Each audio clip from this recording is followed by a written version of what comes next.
నమస్తే friends, welcome to my channel. ఈరోజు వీడియోలో నాటుకోడి చికెన్ ఫ్రైని ఎలా ప్రిపేర్ చేసుకోవాలో చూద్దామండి. దానికోసం ముందుగా 1 కేజీ నాటుకోడి చికెన్ని తీసుకొని దాన్ని శుభ్రంగా కడుక్కొని అందులో ఉప్పు, పసుపు, కొద్దిగా అల్లం వెల్లుల్లి పేస్ట్, కారం వేసుకొని ఒక అరగంట సేపు కలుపుకొని పెట్టుకోవాలి. అరగంట తర్వాత ఒక కుక్కర్ గిన్నెలోకి వేసుకొని 1 గ్లాస్ వాటర్ని వేసుకొని ఒకసారి ఈ విధంగా గరిటెతో కలుపుకోవాలి. తర్వాత ఈ కుక్కర్ని స్టవ్ పైన పెట్టుకొని కుక్కర్ మూత పెట్టి 3-4 విజిల్స్ రానివ్వాలి.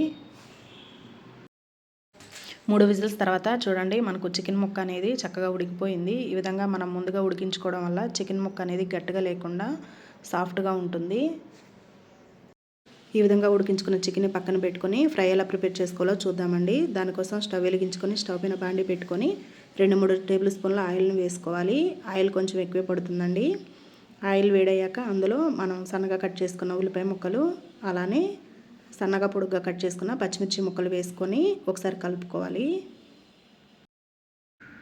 తర్వాత ఇందులో కొద్దిగా పసుపు, కొద్దిగా సాల్ట్ని వేసుకొని మరలా ఒకసారి గరిటెతో మిక్స్ చేసుకోవాలి. ఈ ఉల్లిపాయ ముక్కలు ఎర్రగా ఫ్రై అవ్వాలండి.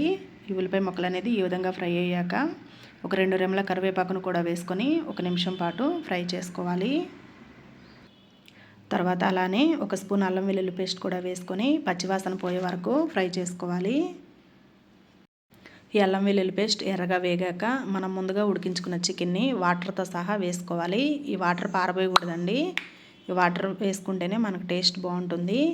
ఈ విధంగా వేసుకున్నాక మరలా ఒకసారి గరిటెతో కలుపుకోవాలి. గరిటెతో ఈ విధంగా కలుపుకున్నాక మూత పెట్టుకొని హై ఫ్లేమ్లో ఈ వాటర్ అంతా ఎగిరిపోయే వరకు మధ్య మధ్యలో కలుపుకుంటూ ఉడికించుకోవాలి. ఈ విధంగా వాటర్ అంతా ఎగిరిపోయాక అందులోకి 1.5 స్పూన్ కారాన్ని వేసుకోవాలి. అదే మీకు స్పైసీ ఎక్కువ కావాలి అనుకుంటే 2-3 స్పూన్ల వరకు కారాన్ని వేసుకోవచ్చండి. 1/2 స్పూన్ గరం మసాలా, 1 స్పూన్ ఎండు కొబ్బరి పొడి వేసుకొని మొత్తాన్ని కలిసేటట్లుగా గరిటెతో మిక్స్ చేసుకోవాలి. ఈ విధంగా మిక్స్ చేసుకున్నాక ఒక 5 నిమిషాలు కుక్ చేసుకోవాలండి. తర్వాత చివరగా కొద్దిగా కొత్తిమీరను కూడా వేసుకొని కలుపుకోవాలి. చూడండి, మనకు నాటుకోడి చికెన్ ఫ్రై అనేది రెడీ అయిపోయిందండి. ఈ స్టేజ్లో ఉన్నప్పుడు మనం స్టవ్ని ఆఫ్ చేసుకోవాలి. ఈ ప్రాసెస్లో ఒకసారి చేసి చూడండి ఫ్రెండ్స్, టేస్ట్ అనేది చాలా బాగుంటుంది.